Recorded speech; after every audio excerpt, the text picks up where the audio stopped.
Salmos, capítulo 107. Salmo 107, nós vamos ler de 1 a 9. Salmo 107, do verso 1 até o verso 9.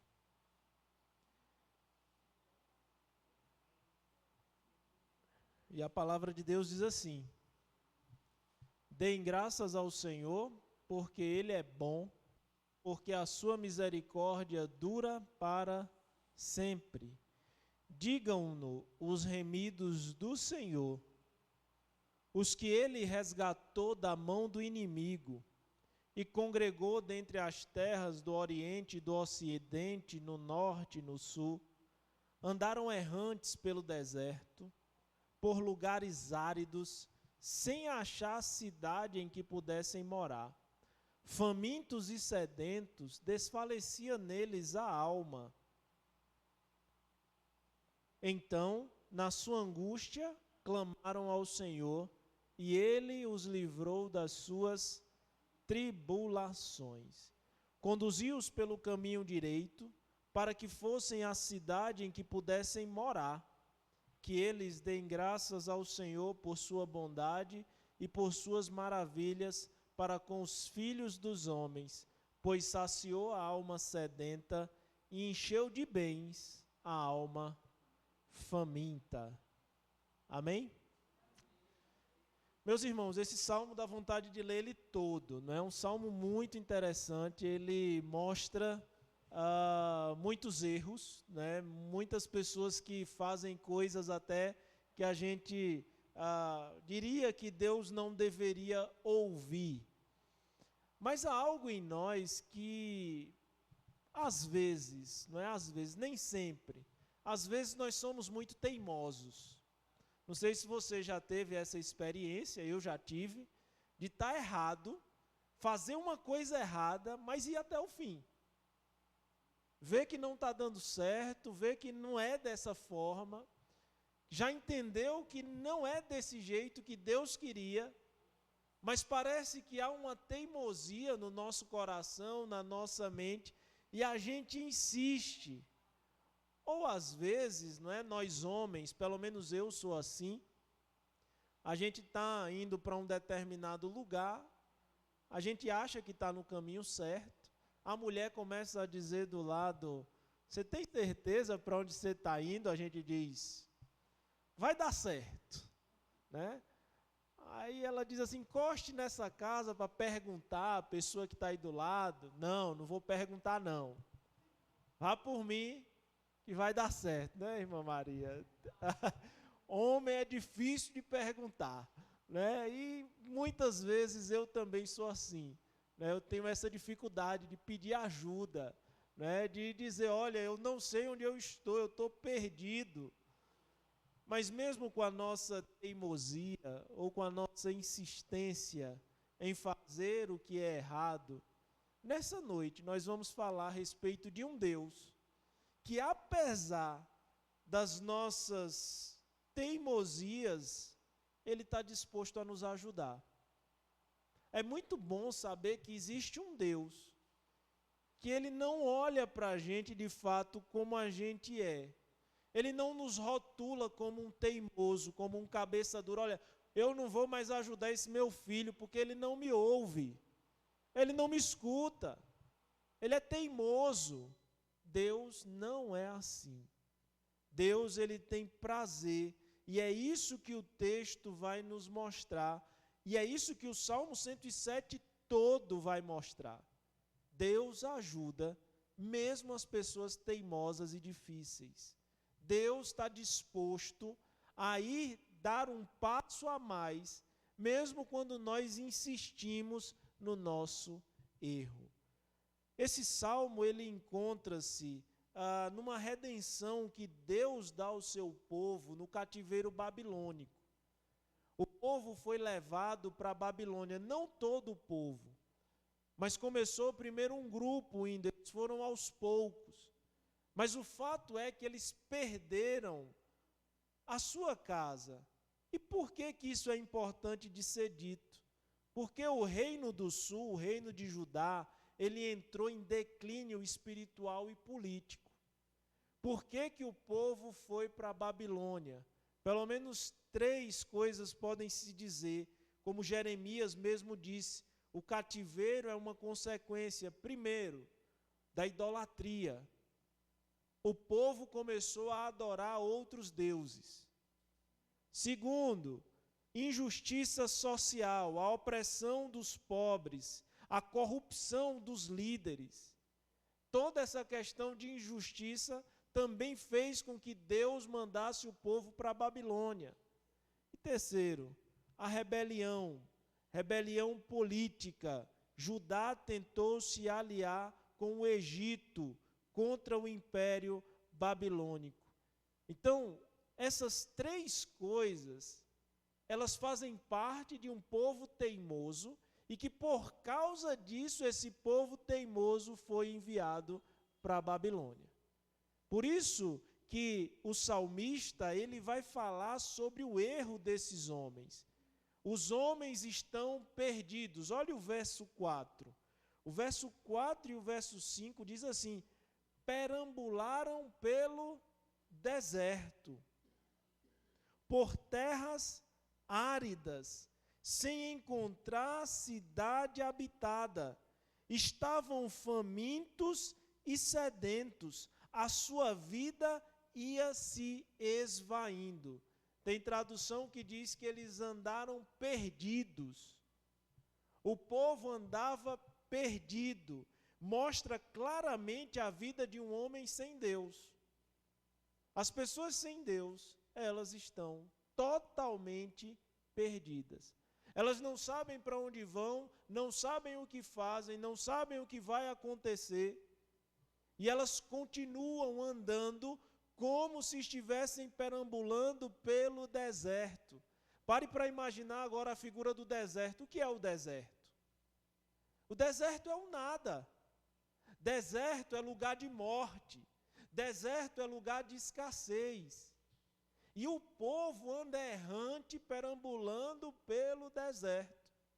É a figura do povo de Deus que se perdeu, mas também é a figura das pessoas que estão aí fora, vivendo sem Cristo.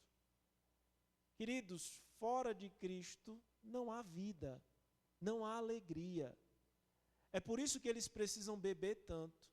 É por isso que eles precisam se drogar. É por isso que eles têm que colocar o som nas maiores alturas.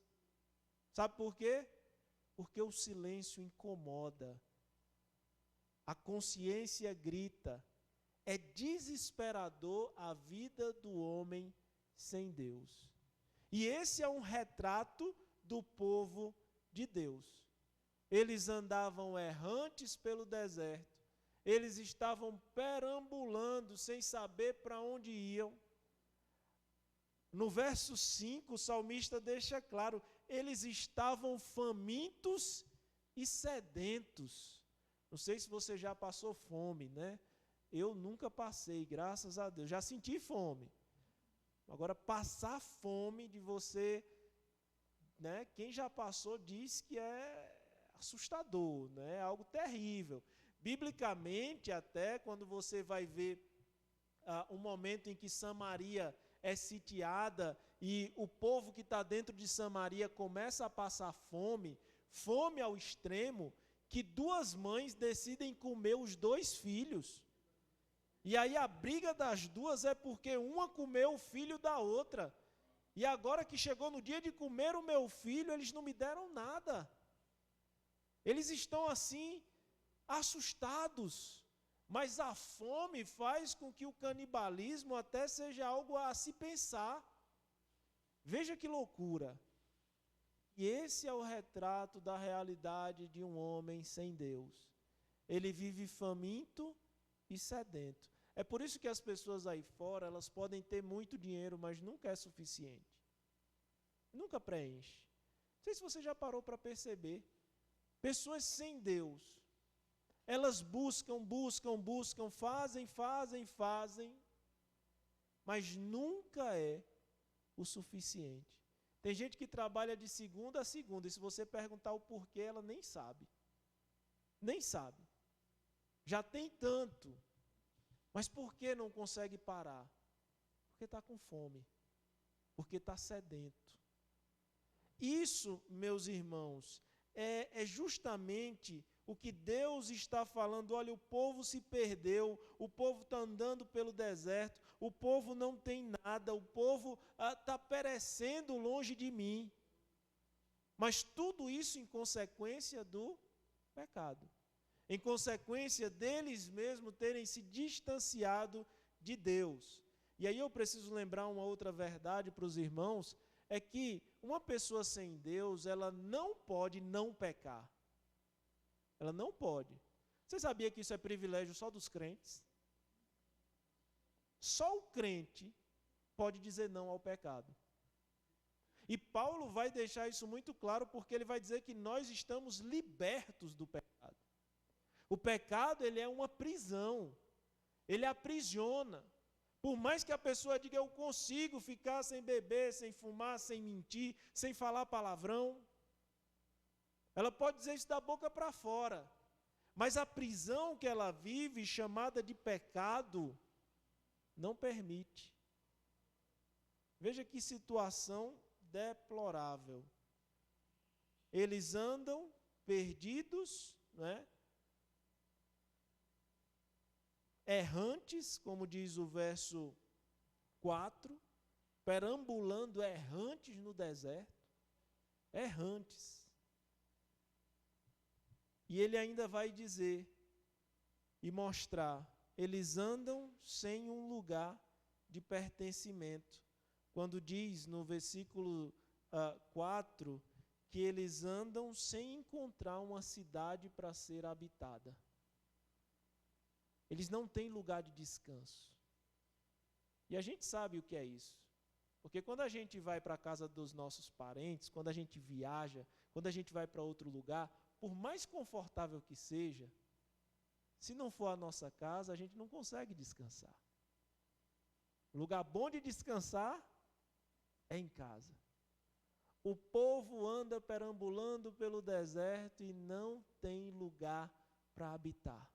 É por isso que quando Jesus tem aquela visão da multidão, elas estão cansadas, aflitas, exaustas, porque elas não têm um pastor, porque elas não têm alguém que conduza elas para um lugar de descanso. O detalhamento do texto, não é, nos mostra homens sedentos, famintos, cansados. E o salmista diz no verso 5, tem tradução que diz assim, que eles têm que a alma deles está desfalecendo, e tem tradução que diz, a vida deles está se esvaindo. É uma vida que ela não tem propósito, que ela não tem sentido, que ela não vai para lugar nenhum. E parece ser, não é, algo talvez desesperador. Nunca está saciado, nunca está satisfeito. E a Bíblia mostra várias histórias que foram assim. Se você voltar na sua mente e começar a pensar em pessoas que viviam desse jeito, você pode se lembrar do endemoniado de Gadara. Aquele endemoniado que se batia com pedras, todo mundo tinha medo dele. O cansaço daquele homem devia ser algo terrível, né? Dia e noite sendo atormentado por demônios. Podemos nos lembrar da mulher do fluxo de sangue sofrendo há 12 anos.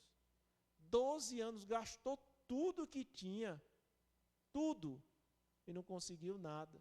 Podemos nos lembrar também do paralítico do tanque de Betesda, sofrendo há 38 anos. 38 anos você parado no mesmo lugar, sem esperança. 38 anos você olhando para uma água, esperando a água balançar para cair, mas era só o primeiro que caísse. Como deveria ser terrível. O fedor daquele lugar, meus irmãos, doentes de todo tipo. sem uma higiene. Como é que aquele cidadão fazia as necessidades básicas dele? Você acha que ele tinha uma sacolinha? A gente às vezes não para pensar. Quando a gente começa a entrar na realidade de um homem sem Deus, a gente começa a perceber o quão importante é mostrarmos ao mundo que há uma solução em Cristo. Quando a gente olha para a mulher samaritana que foi buscar água, ela estava com sede, sedenta. E Jesus diz, eu tenho uma água que vai ser para você uma fonte, que vai jorrar de dentro para fora. Jesus curou leprosos, cegos, doentes. Este é o retrato da humanidade. Perambulam pelo deserto, por terras áridas, sem encontrar cidade que possam habitar. Estão famintos e sedentos, e a vida deles está se esvaindo. Mas olha que interessante agora. Existe uma decisão que qualquer pessoa pode tomar, e que essa decisão muda tudo. Sabe qual é a decisão? É a decisão da oração. A oração, ela não é para um grupo seleto de pessoas. A oração não é para quem é bom. A oração não é só para quem fez o bem durante a semana. A oração é para esse tipo de gente. Se você ler o Salmo 107 todo, você vai se deparar com várias pessoas em momentos terríveis da vida, que tudo muda quando eles fazem um clamor, quando eles oram. E o verso 6, ele diz assim, na sua aflição clamaram ao Senhor. É interessante perceber que o salmista coloca o momento. Eles clamaram ao Senhor no meio da aflição. E aí vem algo interessante na nossa mente. A gente já começa a dizer no nosso coração, claro, na hora da aflição é muito fácil, né? Quando está tudo dando errado, é muito fácil clamar a Deus. Será que Deus ouve as pessoas na hora da aflição? Se fosse eu, não ouviria não. Né? Eu ia logo dizer, eu te dei chance, agora que você quer clamar a mim, né? Eu fico pensando muito no ladrão que estava à direita de Jesus, e ele olhar para Jesus e dizer, lembra-te de mim. Jesus era para ter olhado para ele e ter dito assim, agora, meu amigo? Não, você teve tempo lá atrás, né? Porque o nosso coração é assim. Nosso coração, ele não consegue aceitar que alguém possa clamar ao Senhor sem merecer. E a oração, meus irmãos, isso é extraordinário, a oração é a última chance, é o último grito de socorro. E o melhor, Deus ouve, Deus responde. Deus está disposto a nos ajudar, mesmo que seja o nosso último suspiro. Ele espera que clamemos. Na aflição, eles clamaram ao Senhor. Na aflição, eles fizeram uma oração. Começam a vir perguntas, né, na nossa mente, será que Deus vai ouvir pessoas que vivem errando constantemente? Será que Deus ouve as pessoas que tentaram viver a vida do seu jeito, resolver, agora que deu tudo errado, que estão angustiados? Será que Deus ouve esse tipo de gente? Será que existe saída para quem vive errando? E a resposta é sim. Por isso que é tão difícil entender a dimensão do amor e da misericórdia de Deus. Foi por isso, e por isso as Escrituras dizem que o amor de Cristo, o amor de Deus nos constrange. Nos deixa extremamente constrangidos.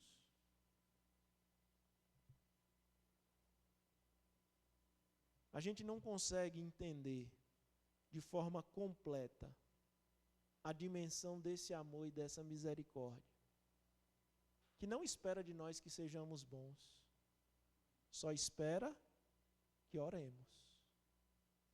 Só requer de nós o clamor. Mas também podemos entender que tem muita gente que não muda de vida porque não ora. Tem muita gente que é tão orgulhosa, que é tão cabeça dura, que mesmo passando pelas piores coisas da vida, não clama ao Senhor. Não tira um tempo para ela mesma entrar no quarto, se ajoelhar diante de Deus e abrir o coração. Fica sempre esperando pelo outro, por alguém, vai pedir oração a B, C, D.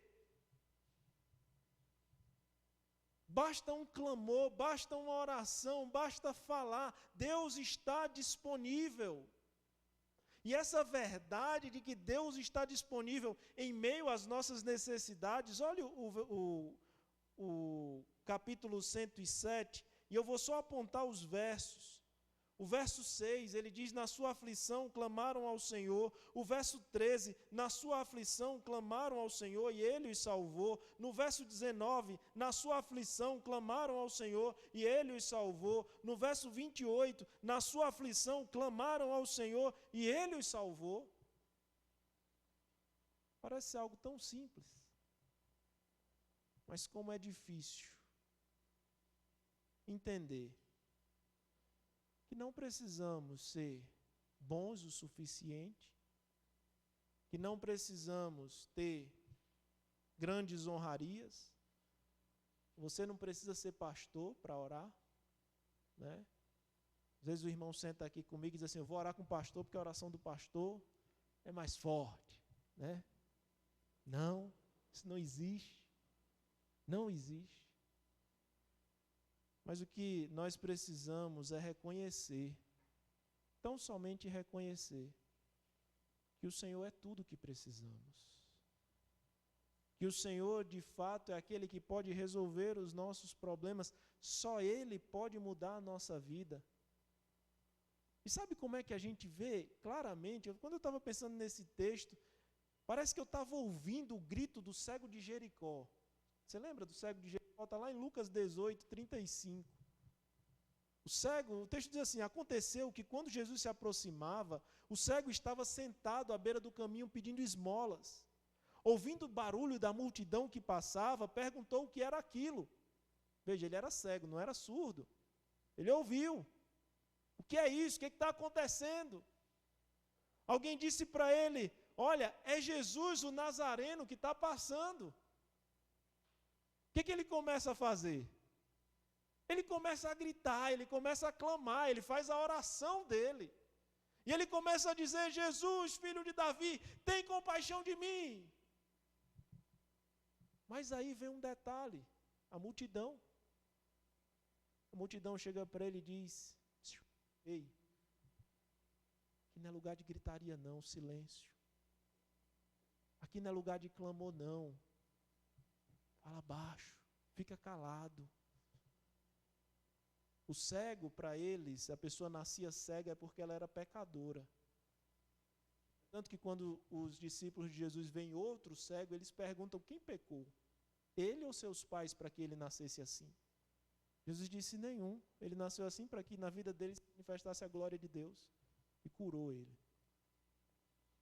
Mas a multidão dizia e o repreendia cada vez mais. Mas quanto mais a multidão mandava ele se calar, mais ele gritava. Por quê? Porque só Jesus podia mudar a situação da vida dele, ele tinha certeza disso. E eu não sei se a gente ora pouco, é porque a gente acha que pode resolver os nossos próprios problemas. Eu não sei se a gente não se coloca tanto diante de Deus porque a gente se acha autossuficiente. Eu não sei que medo é esse de entrar na presença de Deus e rasgar o coração. E dizer para Deus as dores, os medos, os problemas, quais são. Ele é o único que pode mudar qualquer situação na nossa vida. Mas o problema talvez seja também que a gente está procurando primeiro melhorar. A gente está procurando primeiro sermos alguém talvez, não é, melhor para Deus poder olhar para nós. E Deus nunca nos pediu isso. Jesus sempre chamou, foram os cansados e sobrecarregados. Vinde a mim. Quando os homens estavam falando sobre uma mulher pecadora, Jesus ele vai dizer, eu vim, quando ele, na verdade nesse fato ele estava com os publicanos e Mateus, e aí estava todo mundo reclamando porque Jesus comia com pecadores. Jesus disse o quê? São os doentes que precisam de médico e não os que estão sãos. Quando Jesus está sentado com aquela mulher que não parava de chorar, não parava de lavar os pés de Jesus, enxugava com seus cabelos, derramava perfume, Jesus olha e diz assim, Simão na frente dele, Simão disse, se ele soubesse quem é essa mulher, ele não deixava. Aí ele diz, sabe por que ela está me amando muito? Porque ela pecou mais. E ela tem muito mais a ser perdoada. Filha, vai, muda de vida. Por quê? Porque ela foi no lugar certo e ela clamou da forma correta. Meus irmãos, se nós entendêssemos o poder de Deus na vida de quem ora, muita coisa na nossa vida já tinha mudado. Muita, muita. Mas a oração, ela tem se tornado apenas algo que muitas igrejas já perderam, muitos crentes já não fazem, e Deus continua querendo nos ajudar. O poder de Deus na vida de quem ora está registrado aí no verso 6. Na sua aflição, eles clamaram ao Senhor e o Senhor os livrou.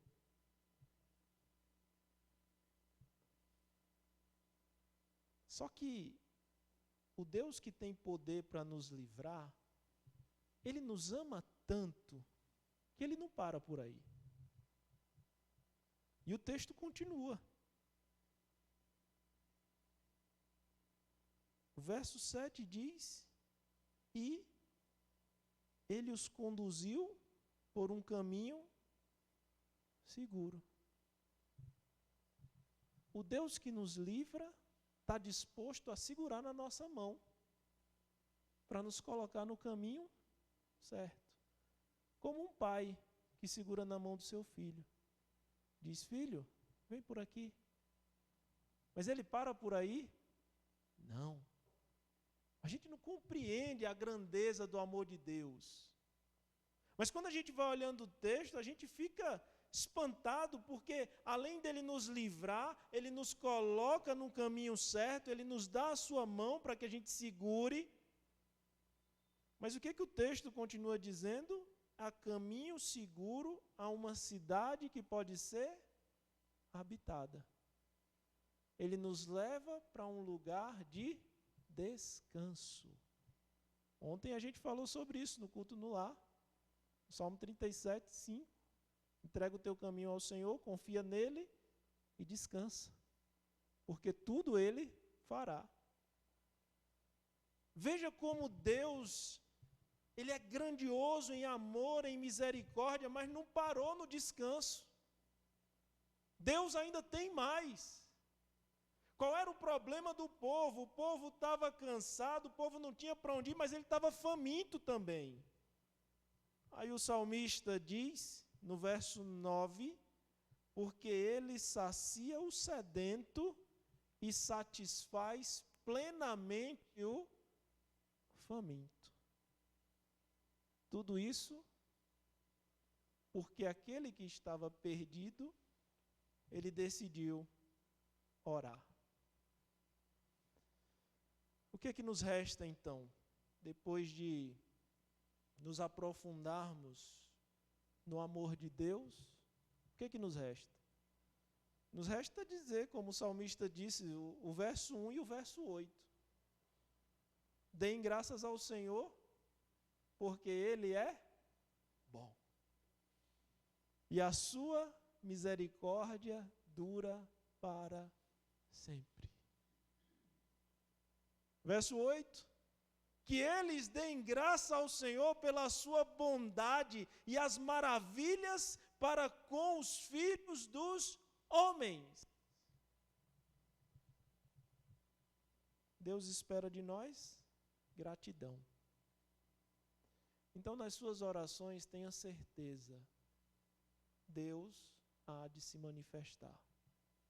Deus há de revelar a sua boa vontade. Ele vai acabar com todo vazio, com todos os medos, com todo o cansaço. Ele te coloca em um lugar seguro, Ele te pega pela mão, te faz trilhar o melhor caminho, sacia a tua alma, acaba com a tua sede, porque Ele te ama. E você só precisa orar. Como seria bom, meus irmãos, se mais pessoas entendessem a preciosidade da oração.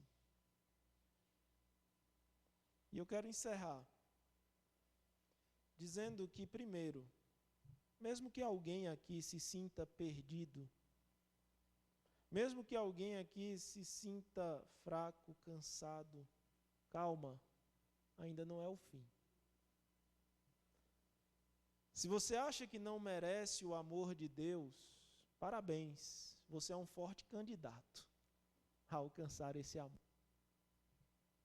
Porque Ele ama, de fato, aqueles que não merecem.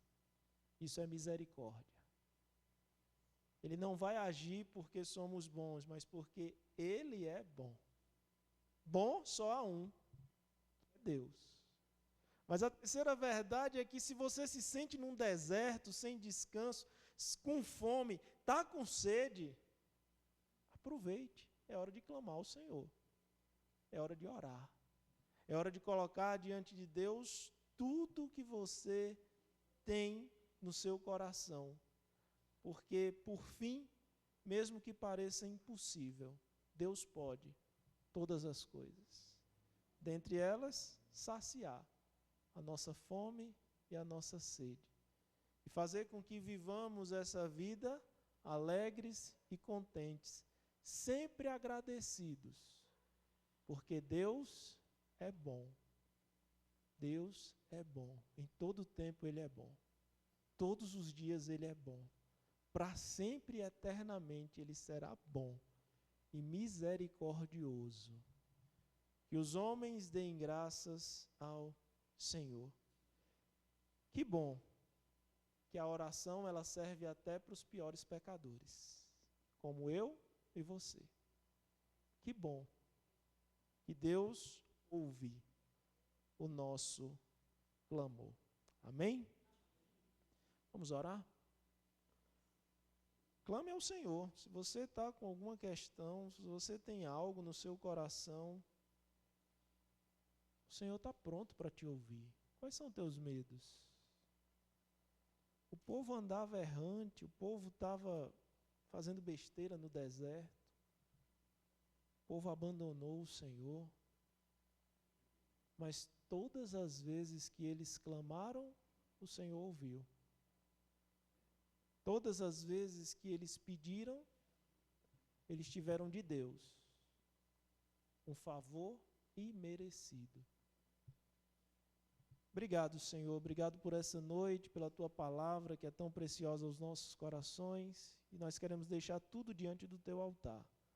Nós clamamos a Ti, Senhor, pelos enfermos, pelas pessoas que estão enlutadas, por aquelas que estão em hospitais. Nós colocamos diante do Senhor a vida e os corações dos Teus filhos que estão em depressão, ansiedade, desesperados.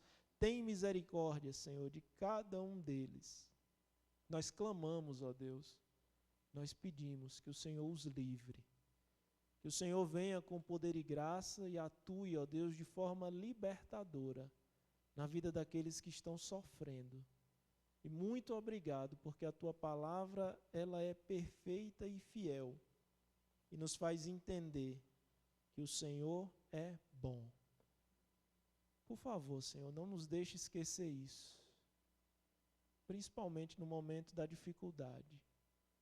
Não nos deixe esquecer que o Senhor está no controle de todas as coisas e que a Tua bondade e misericórdia nos seguirão todos os dias da nossa vida. Obrigado, Pai, por tanto amor. Obrigado por muitas vezes perceber o Senhor segurando na nossa mão e nos dirigindo.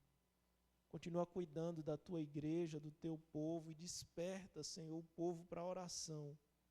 Desperta, Senhor, as famílias para que estejamos revestidos do Teu poder. Ajuda-nos, Senhor, tira a preguiça, tira todo e qualquer pensamento, ó Deus, que deixe-nos, ó Pai, desanimados. Anima o Teu povo e aviva o Teu povo. Nós precisamos de Ti e nós Te agradecemos por tudo que o Senhor faz. Agora leva-nos em paz para os nossos lares, continua cuidando da nossa família, da nossa casa.